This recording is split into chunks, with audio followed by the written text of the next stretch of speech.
What's going on, Internet? This is episode 3 of the Warrior Light podcast. I am Blake, and I am joined by Steve. And I'm Scott.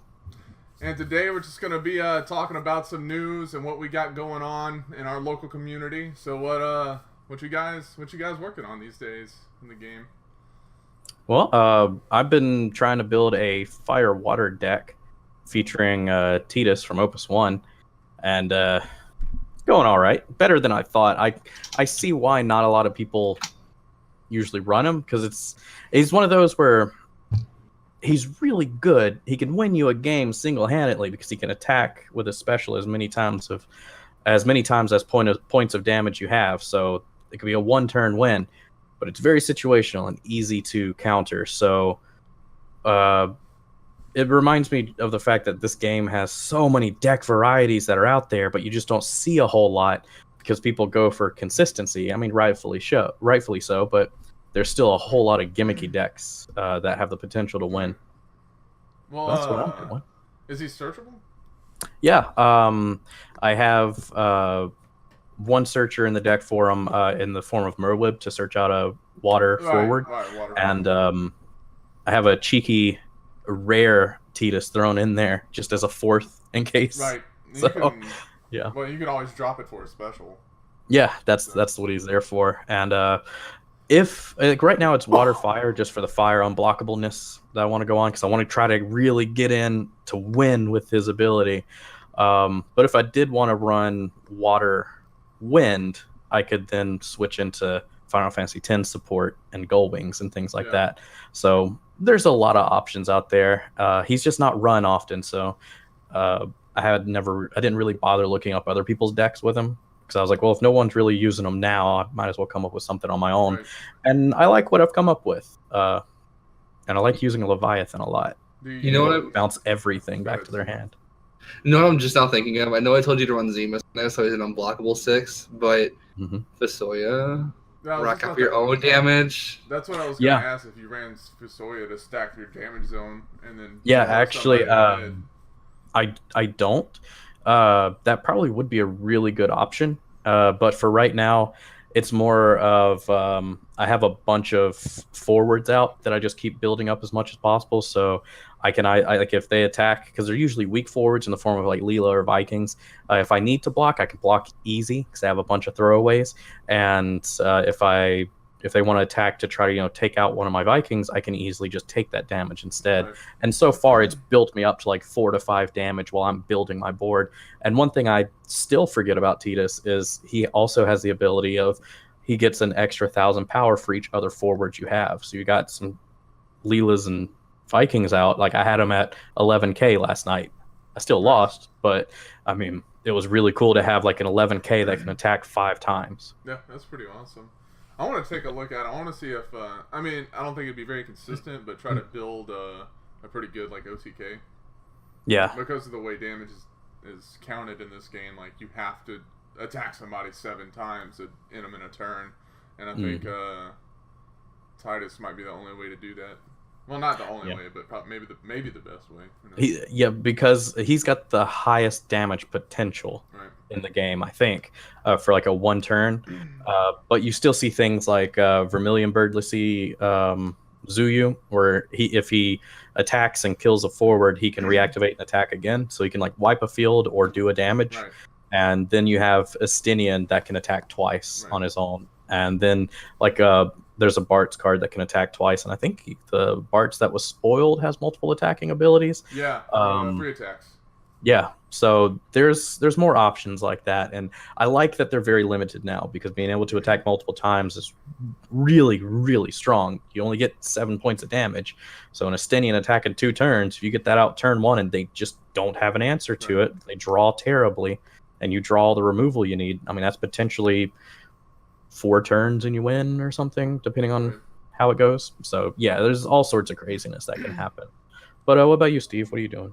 I have like a million ideas for decks in my head right now. I just We just did a draft recently. We've been doing drafts for the past couple of weeks, doing like Opus 6 and Opus, like we just did Opus 6, Opus 2, which was really weird, but it's kind of cool to draft Opus like older cards.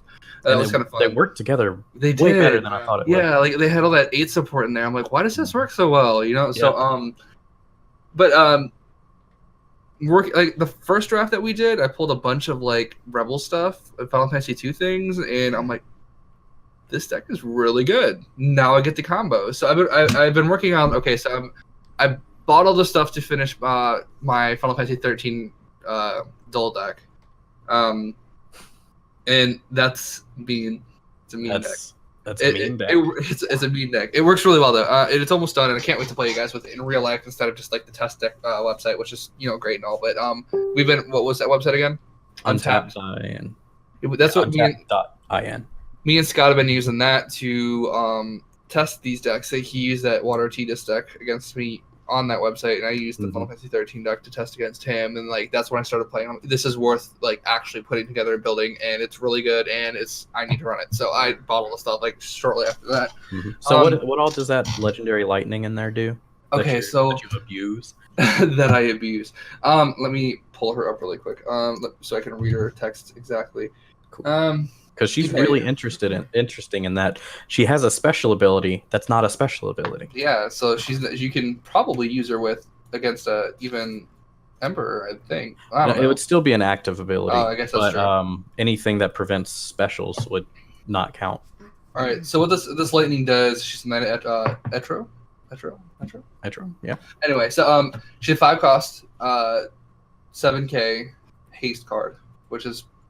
Haste at 7 is pretty good, because a lot of your haste cards are usually lower power. Anyway, when lightning enters the field or attacks, choose one forward your opponent controls. If you control a category 13 other than lightning, dull it. Discard 1 card named lightning. Remove lightning from the game. Play lightning onto the field. Dull.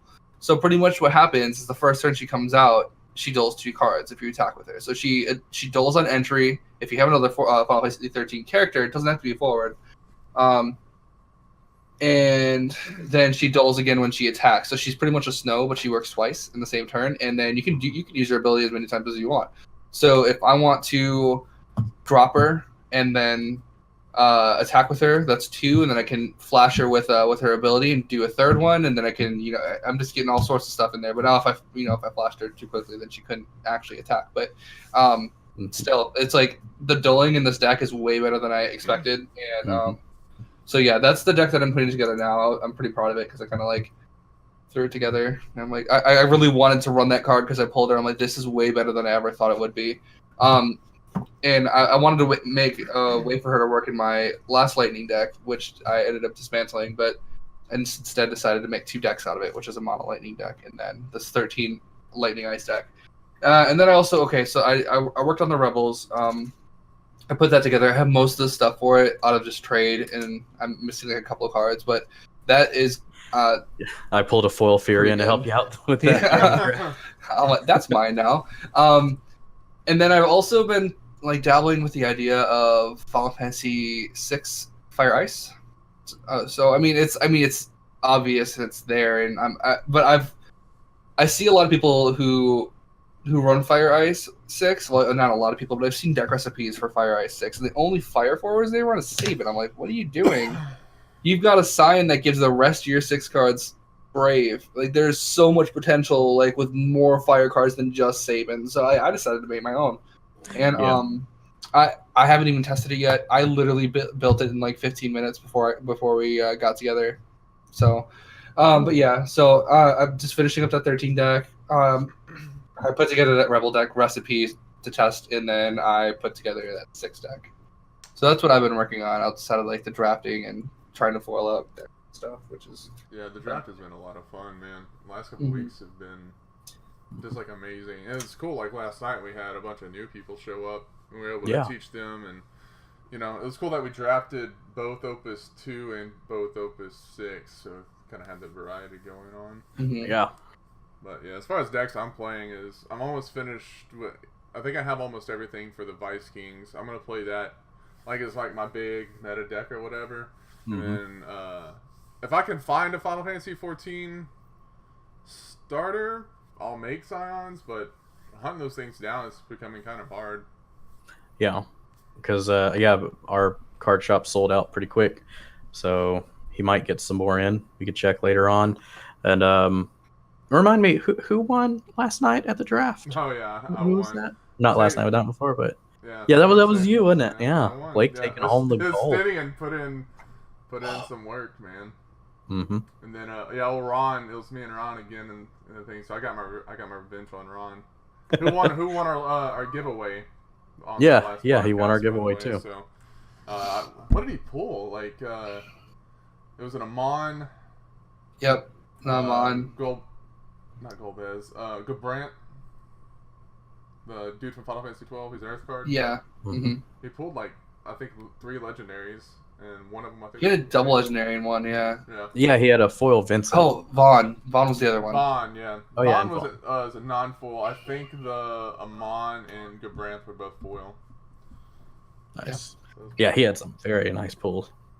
Yeah, me and my girlfriend Katie, we didn't get our prize packs last night because our shop ran out of cards. Yeah. He's gonna get us next week. Awesome though. Yeah. Like people would buy them. Yeah, yeah. I mean, like you did buy those 6 packs right there though too. So you're just kind of. I think he sold those and forgot that he probably needed those for the draft. But I'm fine with waiting for more packs because more people are excited. We had I think 2 other people showed up that didn't play in the draft, but they were interested in the game, and we were playing, and I heard them. They were sitting like right behind me, and they had the test decks out, and they had the starter sheet, and they were reading it off. And they're like, okay, so a forward does this, and the backup does this, and I was just like, this is great. Like, we're getting new people interested in the game because they came in and they're like, because he was calling out, he's just like, oh hey, it's that character. Oh hey, it's that character. He's calling out by name by just looking at the picture on the card. So it's just nice to see people who love Final Fantasy just see this and be like, cool, I want to play too. And like what Kellen was saying is like I think y'all have done a lot of really good work on growing this community just by like being there and buying cards and like just having getting a couple other people, because like Kevin's shop sells singles now, so like people are noticing these singles instead of just sealed product, so it seems a little bit more serious. Yeah, that's what he said. He's like, starters are sold out, and there's a shop selling singles. Like, that means this game means something, so he wanted to check it out. So and that's a good point. Yeah, it's really exciting. Like, having a couple of new people around. Mm-hmm. I'm very excited. And our draft, this is our second draft, and this is our second week in a row. We had at least 6 people to play. This time we had 7, and there was 2 new people this time participating. So that's in 2 weeks. We've had 2 successful drafts, and people are already excited for the next one. And we're even talking amongst ourselves, like, to see. I shared the idea from the DFW group. They were doing a starter deck league, and a few people were like, that sounds really fun. Maybe I'd want to try that too. And I was just like, wow, I just threw that out there as an idea of something we could do. But a lot of people were really like, yeah, let's do that. Let's do that. So we're going to talk amongst yourselves later on and see what's the most affordable course of action to keep everybody going if we want to do more drafts, or if we wanted to try a starter league or something like that. But yeah, if you're trying to build the community in your local area, the first thing we did was we put in a lot of I want to say legwork. It was just going to the shop every week, but we put in a lot of effort to get cards at our local shop, and from there it worked out.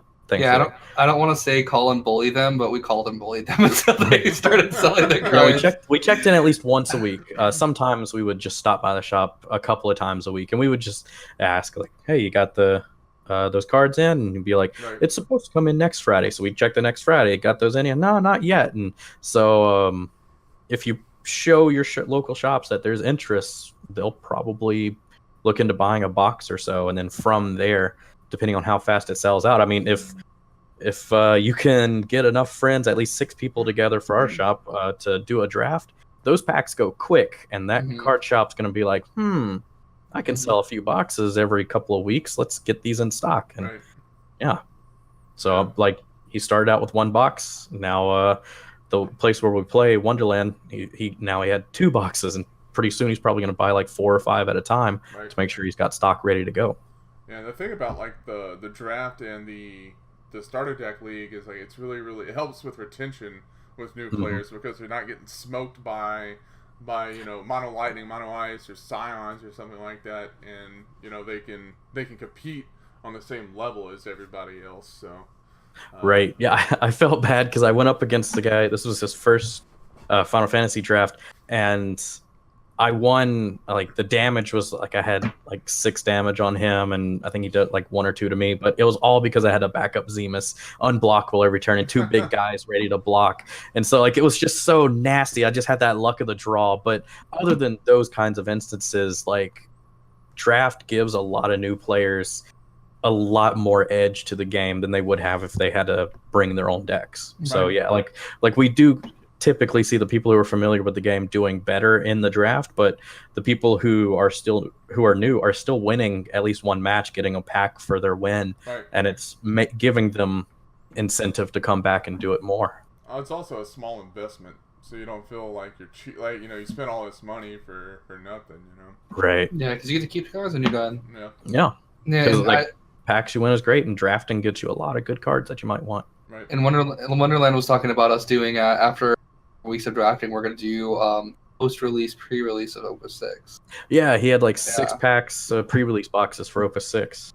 That'd be really cool. That'll be really cool, yeah. Mm-hmm. You know what I want to happen? I want there to be so much demand that I can't play. Like, 'cause he's only got 6. Like, I would love to sit that out because other people want to play. Because we're so used to our group here. Like, there's 3 of us here, obviously. My girlfriend makes a 4th. And that's usually like 4 people guaranteed, and we're looking for at least 2 extra. So if we can get so many that us 3 don't even have to participate because everybody else wants to, that'll be a problem I'm happy to have. Exactly. So y'all wanna move on to news? Sure. Yeah, let's go into all this new stuff. All right. So first we have the coral and the bomb, or the hand traps of Final Fantasy, if you will. So, yeah, I mean this is interesting, and they're cool, and they're only common. So, yeah, oh my god, yeah. Like this is just a common. Like what other cards are we gonna see like this that are heroic or legendary? Like, what are those things gonna do? Man, like I commented. A friend Genesis from the Dallas area, I was like, man, this is a common. Drafting's gonna be nuts. Yeah. Like that. Like I just want to launch into it and just say that coral. In my opinion, I mean, I'm not a professional at this game or anything, but just from looking at it, I'm just like, this is disgusting. It's overpowered. Holy crap, this is amazing. Like I love it and hate it at the same time. I don't play a lot of lightning, so I'm a little resentful because I'm like, oh, that's gonna be played against me, and I'm not gonna like it, but if I did play it, I know I would love it, because just reading it off right here, if you have that coral out on the field, which only costs 2 to put out, you can crack it to give a forward 3,000 power, haste, first strike, and brave. All of that for 2 CP, essentially. The turn it comes out. Yeah. Yeah. Because they all like yeah. And then his other ability says discard coral.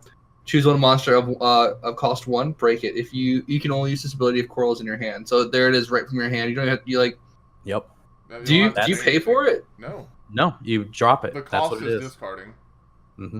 So it's like that kind of imaginary 2 CP that the card itself is worth. Right. Yeah, you lose. But 2 ignoring CP. That, like. All right, bye Ramu.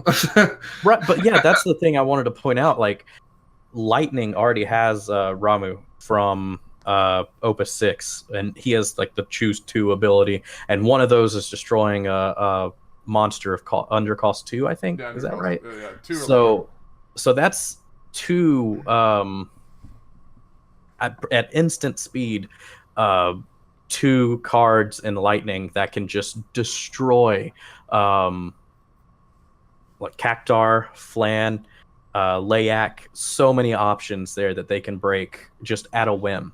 Instantly. Magic Pot cost 1. Yep. This kills Magic Pot. Yep, and Magic Pot has summoning sickness, so it comes into the field dull. It's the only monster that comes into the field dull. Yeah, that's right. So unless you can reactivate it, it's going to be vulnerable. Yeah. What is that card? Dawned? Is that the one that reactivates monsters? I always called him Doned, but Doned. Yeah. Yeah. Don't. Fun fact. I didn't even think about that. Maybe I can make that work. Yeah, it could work. But Doned is actually March from your March to Victory deck. That's his brother. So if you never played the game, fun fact for you. Yeah. But yeah, and then let's look right next to it at this bomb here. I don't know what it looks like on your screen, Blake. So it might be right next to it. It's right next to it on my screen. But bomb. The art is so nice. I'm both. Yeah. FFTCGame.com. They're amazing. Yeah, this is the same one I'm looking at. And so bomb itself can deal 3,000 damage to a target and 2,000 to everything else. The article already was talking about something that the first thing that popped in my head is the Manasvin War Mech. Let's read this real quick. Put bomb. Bomb for anyone that's just listening to audio. Bomb costs good 2. idea. And it's put bomb in the break zone. Choose one forward. Deal 3,000 damage. Deal it 3,000 damage and deal 2,000 damage to all the forwards opponents control. Does it deal 5,000 to that one forward? No. Actually, yeah, it would, because it doesn't say all other forwards. I didn't even think of that. And deal 2,000 damage to all the forwards opponent controls. Yeah. Damn. So that one forward takes 5k, and then everybody else takes 2k. Or not that it matters too much. That 3,000 could be something that you own. So if you wanted to hit your own Dataluma or something and turn it into 4K instead, it's just another option. Not something you're probably going to do that often, but it's there. Because the way it reads, 3,000 damage to a forward, and then 2,000 to your opponent's forwards, not that controller's forwards. So I didn't even think about that. That's amazing. That's pretty good, actually. And you match that with something like Cypher or General Leah that you throw it with an attack and it does damage to the whole field, you know. And Manasvin War Mech is going to be able to increase this by 2,000. It is 2,000, right? That Manasvin War Mech goes up. I think it's 1. Are you talking about the other monster? Regardless, it's an extra boost to this. Like, there are a lot of power or damage boosting cards in Fire right now that this is going to synergize really well with. It's not like, honestly, I would say that the Coral is way better just in terms of what you get for it, but Bomb has the potential to do a lot of stuff at the same time. And let's not forget to mention Bomb also has that like Yu-Gi-Oh calls it, the hand trap ability. Discard Bomb, choose a forward, deal it 2,000 damage, and you can only use this ability if Bomb's in your hand. So that's pretty cool. So from your hand, an extra 2,000 that they might not see coming. You know what these cards are, right? These are an answer to ice. Yeah. Because that is true. You stack it on top of that, like when you want to discard a card. Boom. Yeah, you're absolutely right. I don't know.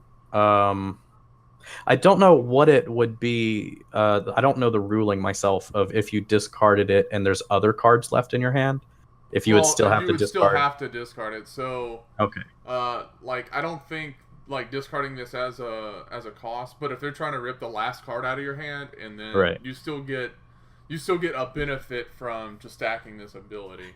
Right. I don't know if it was intended to be the answer to ice. I don't know if it's the greatest answer to ice, but it was something that I think we mentioned previously. By just maybe holding, if you are holding this as a last card, while it might not be the most optimal thing, you can still have something happen. But yeah, old Bomb. Yeah, absolutely. And I guess at this point, I just wanted to point out, like, we see a lot of hate for Yu-Gi-Oh's hand traps because some of those are incredibly powerful, like the infamous Ash Blossom. Before it was reprinted recently, it was like a $50 card, and you needed 3 of them in just about every single deck you ran. Or $80 card. Yeah. Wow. So you needed a playset of that, which was 3, and that's hundreds of dollars you had to have for every deck. And then what it did is basically like they tried to play a summon, and you could just toss this from your hand and see like, no thanks. Well, cancel that, or a special summon or something, right? Right. Well, what Ash Blossom did was it stopped you from searching.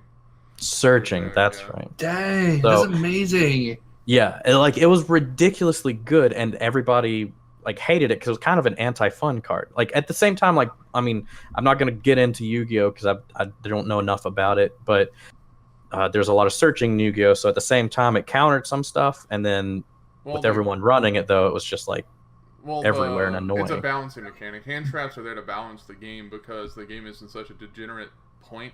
Whereas if you look at the discard abilities here, they're not crazy, you know. Yeah, these aren't crazy, and I'm hoping that they never reach a crazy level. Like having these little bitty things, like we mentioned, it's a great answer to some of Ice's discard effects. It's a small answer, and we don't need them to go all out on this. If they add a little bit here and a little bit there to balance out our answers for Ice, like it's one possibility.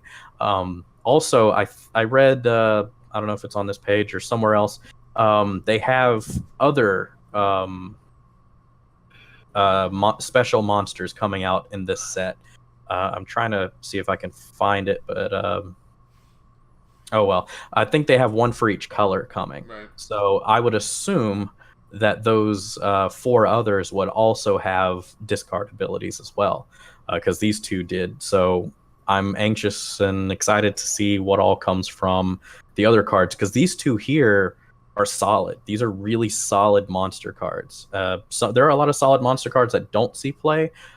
These cards, I'm glad that they exist because they're going to power up things that and make some decks stronger. And on the other side, it's going to be really exciting for draft and sealed events as well. So that's really cool to see. Yeah. Oh, and I scrolled down, and it does look like Manasvin Warmech is an extra 2,000 damage. So you can make that bomb do 4,000 to the field instead. So all sorts of shenanigans available. Put that with a Saban. 2-drop. Let's see. Pay 1 fire and dull it. Choose 1 character. If it deals damage to a forward this turn, increase the damage by 2,000 instead. Yep. So that's pretty cool. But yeah, so that's those spoilers. Were we looking at any other spoilers today? I don't think so. I mean, did y'all want to talk about them or? Yeah, a little bit. Well, we had, what did we have? We have the X Death, and we had Golov. Is that his name? Golov. Golov. And then Soul. Or did we talk about recently? Or did we talk about Soul last? We saw his picture last time. Now we got his abilities. Yeah, they have since revealed another like 4 or so since the last time we recorded. And of course, I don't want every podcast to go into looking at them all because we don't need to spoil or talk about the whole set as it comes out. But was there any one in particular you did want to talk about? Well, I did want to talk a little bit about Soul and why he's really good, but why it's really going to be hard to run him. Yeah, go for it. You're the Warrior of Light expert on our Warrior of Light show. Oh, so Warrior Lights, the forwards are really tight because you really you have to protect the Light Warrior of Light. Like you have to protect him, so you're gonna have to run cards that like Elementalist to save him. Well, that's my answer to save him. For anyway, so taking other cards out, like it's really tight. So we have Soul. It's a 2-drop fire card. It's a forward. It says if you control a job Warrior of Light other than Soul gains 2,000 power and haste. So that is so say you have, I don't know, Ingus out on the field, drop this 2-cost Soul, drop this 2-cost Soul.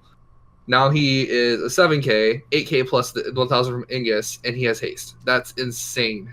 And like he's good early game or late game because he already has a good amount of attack. And like, let's be honest, if you're running a Warrior Light deck, he's not going to be the only one on the field.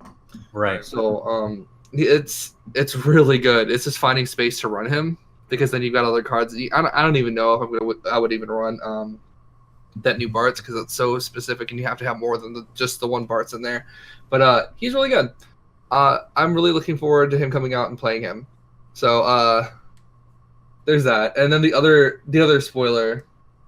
Well, there was the X Death, but we didn't really want to. Yeah, he's. And then Gullif, and the reason why I find him really exciting is because he's a Dawn. And Scott, that's your thing, right? Like you really like the Dawn Warriors. I really enjoy them. I've never run any of them, but I wanted them to be viable. And seeing as how we're gonna get a guaranteed Zzat, I think. From the other not fully spoiled cards that we've seen. Having another Dawn Warrior is going to be awesome. And we have other Dawn Warriors from previous opuses. So having new ones here is, I mean, they might be better. So we might be able to see a Dawn Warrior deck or a combination great. Warrior of Light, Dawn Warrior deck. This might be what they might go for. But seeing these awesome characters from Final Fantasy V given more chances and awesome artwork, like this Galuf looks amazing, and he was an awesome character in the game. He was a main character in the game. And let's just go ahead and read it off. He's category 5, Dawn Warrior job. He's a 5-drop forward, and he cannot be broken during your turn. When he attacks, you choose a forward, and you may pay 2 Earth CP. If you do, it must block Galuf this turn, if possible. And he has a special ability, Stop, for just S. Choose up to 2 forwards. They cannot attack this turn. And he's also a 9,000 power. So this is a lot of options here. Also, Or a lot of cool text. Yes, legendary. And a lot of text here that gives him a lot of different abilities and can't be broken during your turn. A infinite blocker right there. Yeah. Or I'm sorry, infinite attacker, like unblockable or indestructible attacker. I kind of derped there. But yeah, so like he can attack and just slam into something. That's going to be his job. He's going to throw himself at things, and you can force things to block. So you're going to be able to take out things left and right by attacking with him. Yeah. His S ability could be potentially amazing. It's not one of those that's going to win you the game every time you're able to play it, but because it's so cheap, you could probably easily get a lot of use out of it. Right. Just match him with the Earth Wall. Mm-hmm. Make him brave too. Yeah. So he's a blocker too. I think he's really good. I'm really excited to see how he works and what decks he gets played in. I have no idea how I would run him, but he is a really awesome card. I can't wait to see how he does in like pre-release and stuff. So I think his biggest weakness, and I've seen someone else say this before, is that just in this current meta, there's a lot of emphasis on immediate payback with whatever you're playing on the field, and he takes a turn to get going. So that's his only weakness, is he's not immediate satisfaction whenever you play him. Right. There's no enter the field abilities, and he doesn't have any protection during your opponent's turn. So he's going to be vulnerable when you put him down, and that's kind of why having a lot of 5-drops in your deck's not a good idea if they can't protect themselves. Even if you had a way to give him haste to really utilize them well, like you're gonna have to spend another 2 CP. So it's 5 to just play him, then it's 2 to force something to block, and then if you did something to give him haste to even use him on the turn, I mean that's gonna cost you something. Right. A lot of people were talking about using Kelger. Let me pull him up real quick. There we go. He is a lightning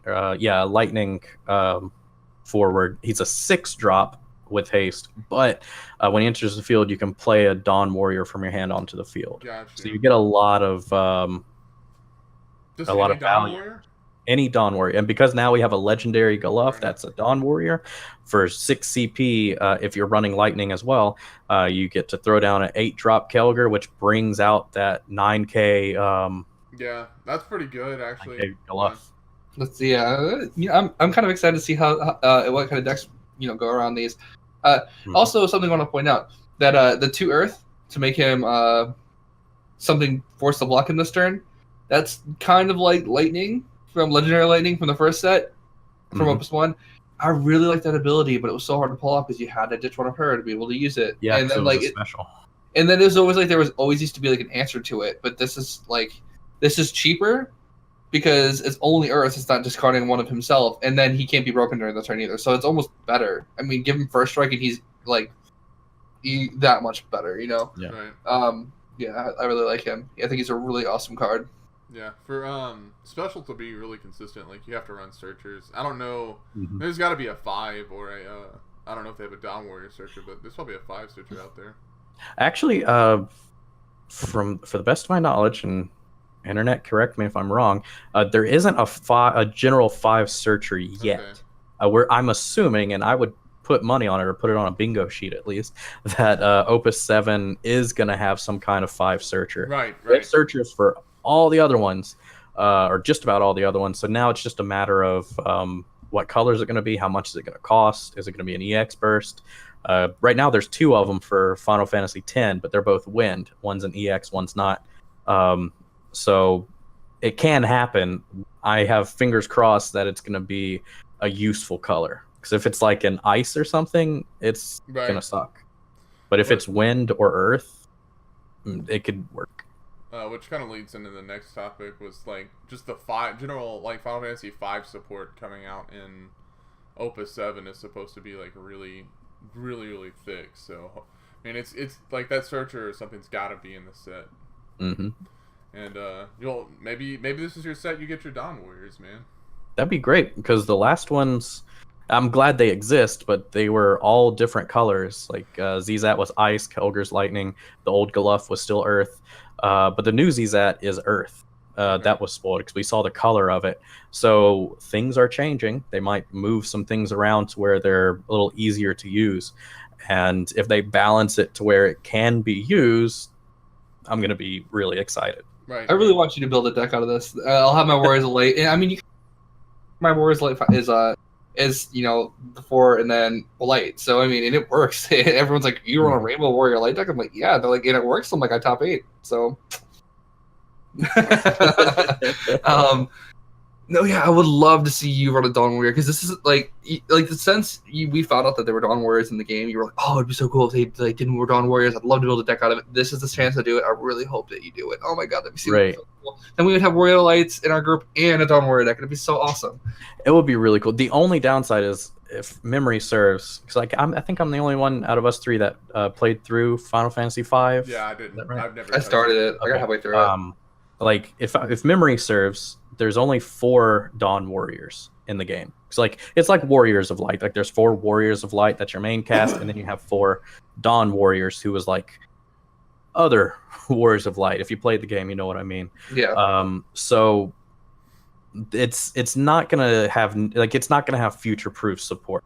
Like your Warriors of Light, that has the potential for support every single set. Whereas Dawn Warriors, unless they reprints of these 4 in like specific characters, I don't look for it to be a whole archetype. But if they make them strong enough to where you can throw in like a Dawn Warrior package into a deck, that would be really cool.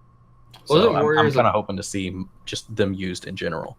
Was it Warriors of Darkness 5-2, or is that a 4 thing? That was 3.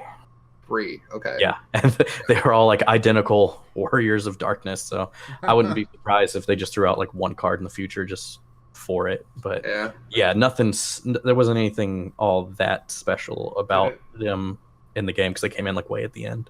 Were the Warriors of Darkness like a Marvel villain? It's just the hero, but bad. No, actually, they were good guys. They just if really? if memory serves, they were just from like the world of darkness or something. So like they had to rescue their crystals from their world, and kind of sort of teamed up with you to defeat Cloud of Darkness. And it's been a long time since I played, and that was Final Fantasy III. So I apologize if I butchered that story or whatever. But, yeah, essentially it was like an alternate reality. So you have the original Warriors. On the other side, they had their reality with the Warriors of Darkness, and they were both trying to do the same thing, but for their own. So, like, they were trying... Okay, so the Warriors of Light were trying to defeat the Dark to rebalance their world, and the Warriors of Darkness are trying to defeat the Light to rebalance their world. So it's very Dissidia. So, very Dissidia. Yep. Yeah. I'm not sure if you played Dissidia, Blake, but no. That's pretty much what it's about. So it's a fighting game, right? Yeah, it's really good for PS4. We need you to play Screw Destiny. I'm kidding. No. So do you guys got a copy for you if you need it? Do you really? Oh yeah, you bought like 5 copies for like $1. Yeah, they're on eBay for $10 because everybody was buying them up because of the TCG card. So I was like, well, sure, I'll take this brand new game for $10, and I passed them out to my friends. Like, here you go, I'll trade you a card for this. And I think I traded you a pack of sleeves for something like that. Yeah. I was ecstatic being able to pass out games to my friends. That was great. I haven't played Dissidia and like a lot of the earlier Final Fantasy games. I think 4 was the only pre-PlayStation Final Fantasy game that I played. Okay. Yeah, the other ones definitely aren't bad. It's just, if it's not your thing, it's going to be hard to get into them because they're way different from all the new stuff. Yeah, I mean, they were just before my time, essentially, like, and I just never went back. Yeah. I mean, Final Fantasy X was the first game I played, and I went back to play 7, 8, and 9. So and 4. Somebody lent me that just randomly, and I really, really liked it. So.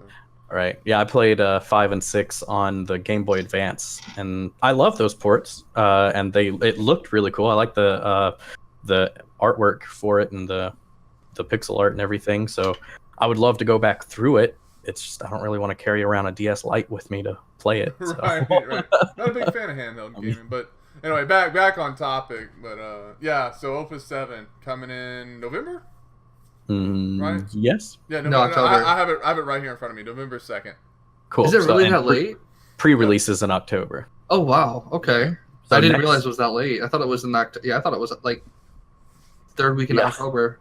Yeah, that's probably when the pre-release is going to hit, and we'll have pre-release in October, and then probably a couple of weeks till the full thing drops.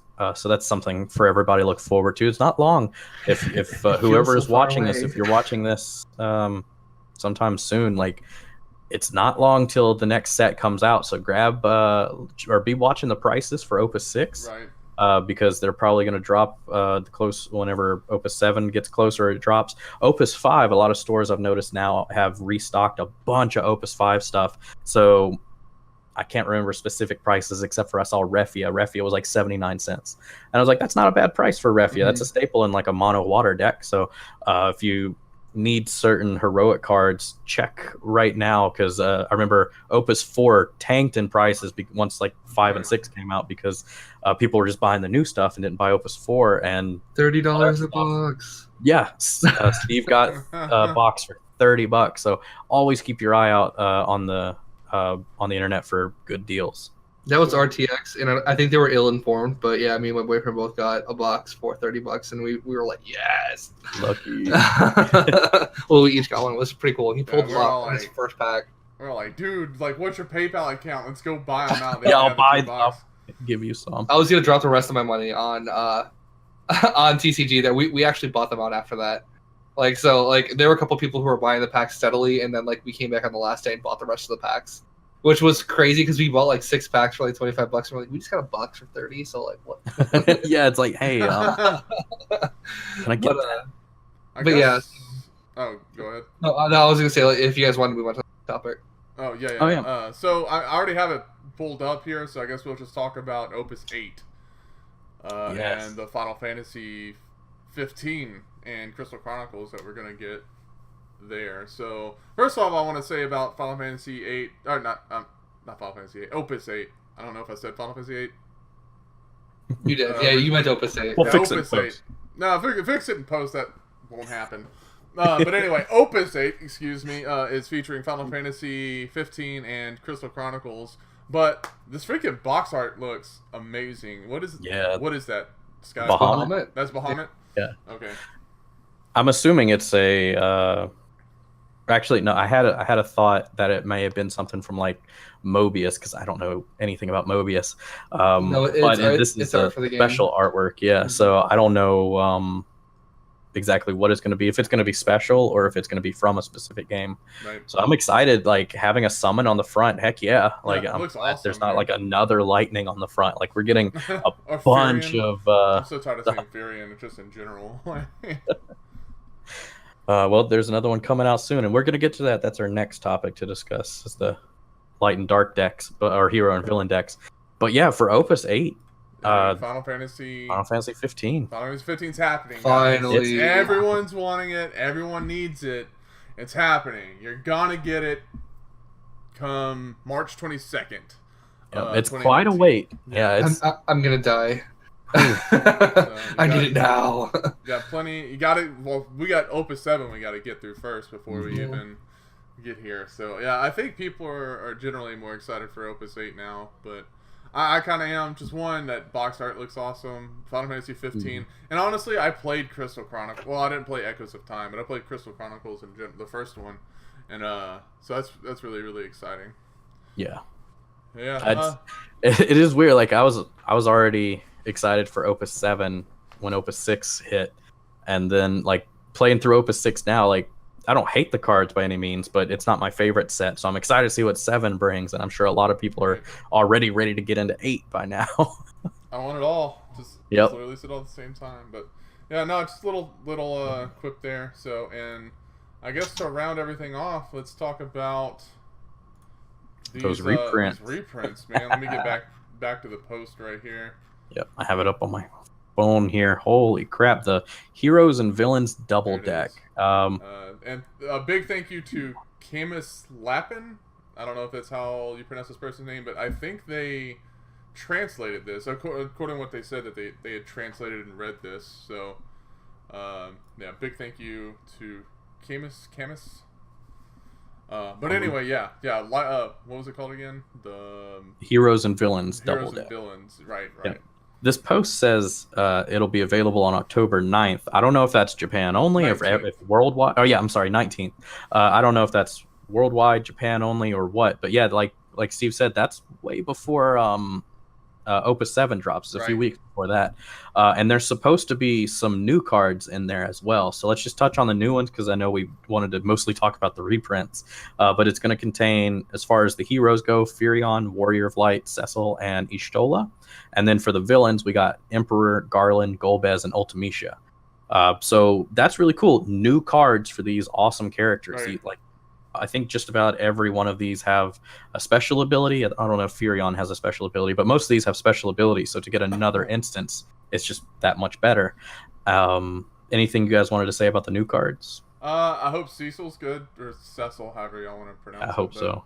Because I really, really like Cecil. Might be my favorite protagonist in the series. Like I said, I for some reason really, really liked Final Fantasy IV a lot. So hopefully he's cool. If not, I mean, whatever. But I hope that I hope with Cecil they start doing like different versions of him. Like they do a light version for his paladin, they do dark version for his dark knight. That would be so cool. Yeah. Yeah. Oh yeah, that's true. But he really wasn't a bad guy when he was a dark knight. No, it could still fit in with just the dark element. Like it'd be neat. That'd be pretty neat. Because right now it's water and earth that we have to choose between. And then of course another Warrior of Light. I'm sure we'll see Warriors of Light until the game is done and over with 1,000 years from now. So. Yeah, but also like these are all characters from Dissidia. So I would love to see future double decks featuring like other characters from Dissidia, because right now we got 4 heroes, 4 villains, and they're all from Dissidia going against each other here. I wonder what color decks these are going to be, because we got like a lot of different colors going on there. Yeah, if it's a double like 100 card total, like 50 card deck each, it's probably going to be 2 colors, and we know. I can't really pull up the picture, but it does show Furion and Emperor on the front. And Furion, I believe, was fire. So it's probably going to be... Yeah, they're all over the place. Like, I mean, Ishtola, they have an Earth Ishtola, and they have an Earth Cecil, and then they have an Earth Warrior of Light. And so they can do fire and Earth, and then for the evils, villains, they can do the evils.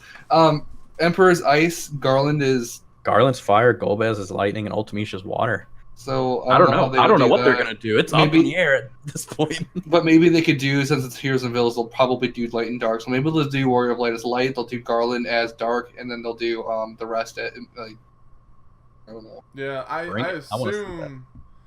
assume that each deck will have 1 or 2 energies apiece. Yeah, well, there is a Dark Lord in the dark. Well, spoiler for the next part of the segment we get into. So I mean. So maybe they will do the dark and light thing. Maybe Warrior Light will be a light, and maybe Garland will be a dark. So okay, well, we could talk about the reprints. Well, actually, we know lightning and wind's going to be a thing because Amon and Fat Chocobo. That's true. Yeah. And then you got fire with Vivi and ice with Genesis. Yeah. Genesis, everybody. I mean, look, just read it off straight: Amon, Vivi, Genesis, Fat Chocobo, and Lord of Darkness. What a shadow! It is shadows, isn't it? Right. So this one here said Lord of Darkness in the post, but yeah, like Amon about $10 to $12 right now. Vivi, I've seen him hardly less than 13. Genesis is one of the most expensive cards in the game. You can get them between 20 if you're lucky, usually hovering around 30, and Fat Chocobo is $7 to $10. Like these are all like pricey cards that are very high demand for their respective colors, and for them to have a reprint, that's awesome for the average collector. You know, if you don't have money to go out and buy a bunch of these singles, here's a deck that comes with a lot of staples.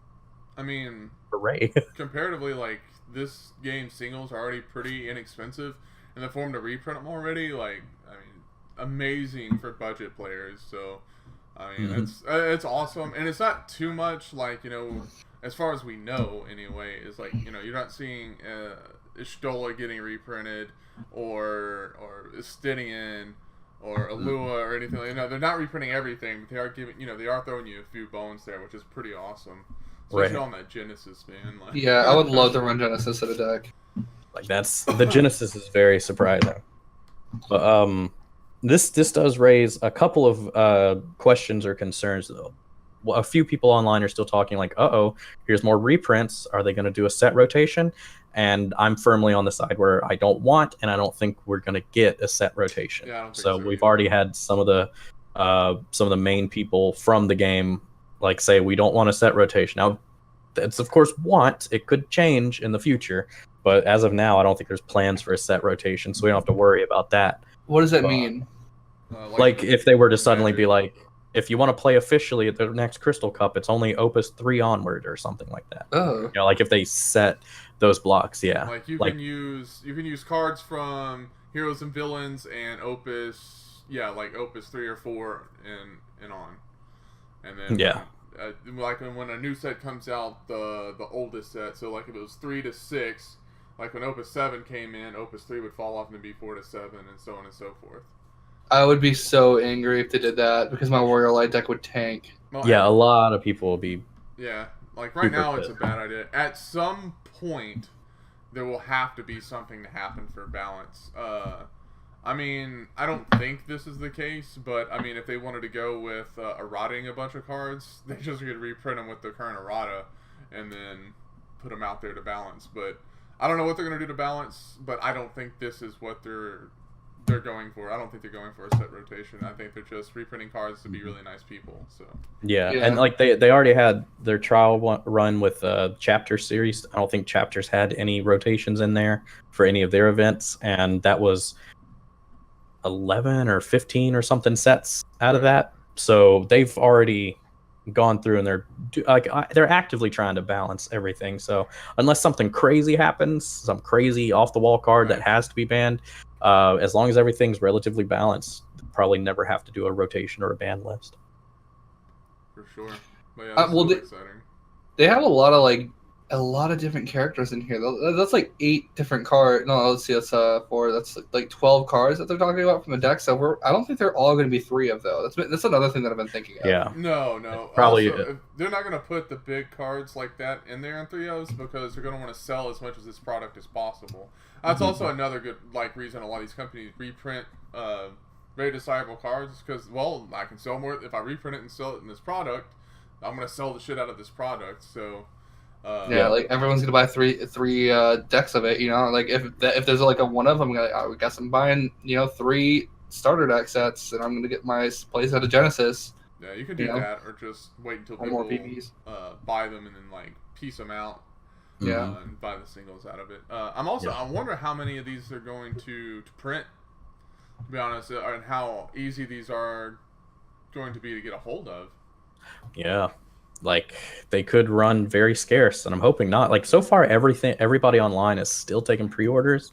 I don't know if that means they have an idea of how much they're going to get in, or if they're going to cancel some pre-orders after the fact. But you can still pre-order them, and you can still put your name down, and we can see from there. Matter of fact, we should probably talk to our shop people so we can buy them locally. We'd be like, hey, you should get this, so when it drops, we could buy it from you instead of going online. Because it being just a little over a month away, now's a good time to talk to them about it. Right. Like, be on the lookout for this. I want one. Yep. I guess I want one, but... Yeah, like I did have 2 more things I wanted to say about this. One, Okay. Steve, you raised a really good point of how many copies are we going to get? Because in your regular starter decks, any decks that are in a starter deck that's starter only, you'll get 3 of. So you only have to buy the 1 starter deck, and you got your play set of those starter cards. So it makes me think, I would assume, just based on past precedent, that the new cards, Furion and Garland, all that kind of stuff, they'll be 3 ofs. But I wouldn't be surprised though if they like if they're valid, like really good cards, if they do just print like 1 of, if they just do like a 1 of type deck. So these are Right. new decks. It's kind of uncharted territory for us because they're dual decks instead of your regular starter decks. And I don't know what their serial number is going to be, if they're going to have an S or if they're going to be rated like heroic or legendary. So we have yet to get any confirmation on that.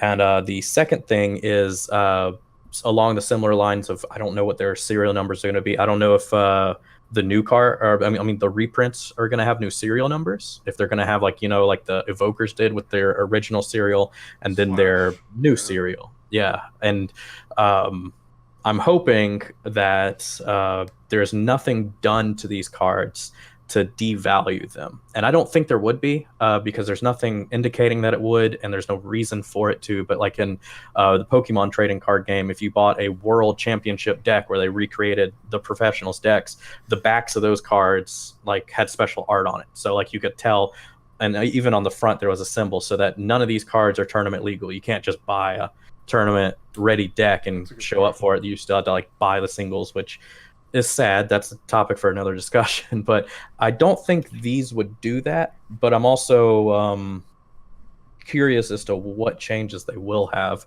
I wouldn't be surprised if, since they straight up told us that like Amon, VV, Genesis, and the rest are going to be in here, if they gave us new artwork for some or all of them. Yeah, like that would be something that a lot of people would be really excited for. Promos. That would be, I would love that so much if they made them promo. You know what would be really cool? Now that I'm thinking about it, Genesis and Dissidia. Sorry, that was way off topic, but continue. No. So, but yeah, like alternate art or something like that. I would like. What would you guys prefer though? Would you want the big legendary cards from this to be alternate art? Oh yeah, definitely. Promo art, that would be so cool. I would be more inclined to actually purchase this, or maybe even 3 to get what I want if the art's really good. So yeah, I love alternate art stuff in any game. Yeah, I definitely want alternate art. I mean, if they don't, like, I mean, it's fine. It's probably easier for them to print, and cheaper for them to print just the card. So I mean, I get it if they don't, and I'm gonna be upset if they don't give me alternate art. But yeah, I definitely prefer alternate art, being that I have most of these cards already, so it gives me more of a reason to buy them.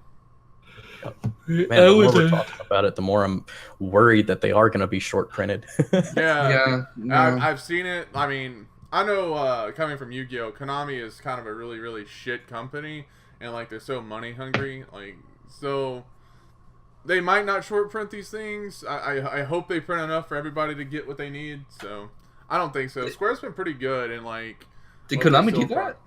Yeah, dude. They'll short print.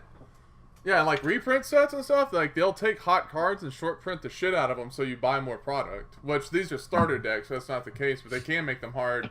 And, they can only print like a limited amount of them, and then like the second hand market gets really, really crazy.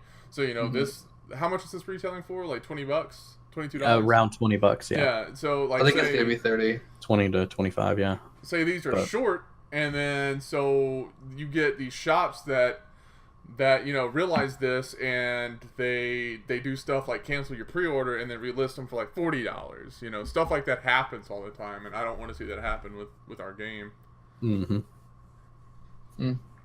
I didn't think about that. I don't think it's going to be an issue. So maybe if they back on the topic of like, well, tangenting, whatever. If they do reprint these cards and like they do the alternate art, it would be kind of cool to see them come in foil in the packs. Yeah. Oh yeah. And like an Opus 7 come foil. Oh yeah, if they like allowed it in Opus 7, because like you see the starter cards get foiled out in the boosters. So I would assume that these new cards at least would be available foil and boosters. Yeah. What are the starters for Opus 7? They've been announced, right? This is it. These are the starters. Okay, then these are probably then these will probably just be regular starters then. I would assume, yeah, but like because they're not called starter decks as far as I've seen, so it's a new product, and we're going back to starter decks for Opus 8, like we saw in the post.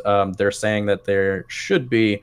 They listed 15, but then they said this is most likely a typo, and it's probably going to be Final Fantasy 14. And then what was the other one? Was it 7? 7? Yeah. So there should be a 14, maybe 15. We can keep our fingers crossed. But a 14 and a Final Fantasy 7 starter deck for Opus 8. Right. And but those aren't coming together. It'll be good. Yeah, maybe those will be separate. See something like this every so often, like instead of making a reprint set, they'll do a reprint starter package or whatever like this. Mm-hmm. So that would be really cool. Yeah. Because really, there are only some cards that are either sold out online on most websites or just like really high priced, and most of those end up being legends. Right. So if they pick and choose like they did with this set, I mean, it could be a really nice way to balance things out, because eventually it's going to be really, really hard to get early opuses. We're really lucky now that our local shop still has some, but once he sells out of these boxes, who knows if he's going to be able to order any more. So we have yet to see any real shortage, at least in our local area or online. But once that shortage really hits, then I think the whole dynamic of the game is going to shift at least a little bit. You'll see some of these cards, especially older cards, that are worth a little bit now. They're like, once they come out of print and they still are good, they're going to become really, really expensive. So they better reprint that Shantoto. Yeah, right. Seriously, Shantoto's going to be like a $70 card. Yep. Mm-hmm. Oh. I guess I need to pick my setup now before. Yeah, I need to get my hands on another one. Mm-hmm. But, anyway, we're really at time now. So any last things y'all wanna bring up? Want to say? No. Okay. I have a parting thing, just as a goodbye to everybody. Just saying, I myself posted an ASMR like pack opening video. Oh my God, give that a watch if you want. I don't know. When I'm talking by myself into the microphone, I'm a lot quieter, and it turned out to be pretty relaxing, according to some of my friends that watched it. So if you see any or know of any content you would like for us to post, if you want to see us playing some matches, we're looking into doing some of that, maybe recording on Untap, trying to record IRL as well. If you want to see us do anything in particular, or if you have any suggestions for any of our past vids, like the pack openings, if you do want an ASMR pack opening, let me know. It'll give me an excuse to buy some more packs. Opening. So yeah, when the boxes come out, feel free to engage with us. Comment below. Find us. I mean, we have a Twitter, but we don't really post on that much. We're still new on YouTube. We're still happy to engage with all the comments and such. So feel free to chat. Feel free to ask us questions. Feel free to suggest things as well. Thank you very much for watching. And that's it from me. Yeah. The only thing I have is I really appreciate the thumbs up that y'all drop down there. I appreciate comments and subscriptions. You know, those have been rolling in really good, and it makes us feel good. You know, it makes us want to really do this a lot more. And actually, we do have a Twitter. I get on it every now and again. I suppose I should be more active on it. And add us and you know, slide my DMs. You know, if you want to. But, hey man, how you doing? You got any Warriors of Life for trade? I got a little plug for myself, if you don't mind. Sure. I did a commission for Scott of himself as a white mage, and I would like to open that up to anyone else who would like to see it. I guess I don't have an example ready for you guys, Here, but I'll pull it up for you. All right. If that's something you'd be interested in, let me know. Comment in the video. I'll send you a link, and we can do that for you too. It's this really kind of fun. It's a fun little thing. They don't really That was great. Yeah. So there'll be a lot more of those from us, like of me doing our character, like us as them. So yeah. Self plug. Anyway, there's the art, guys. So if you're watching this on video and you know you're not in your car just listening, this is the art, and it's pretty freaking amazing. This is Mr. Scott over here. So. That's me. We appreciate everything, and I'll catch you guys next time. Bye.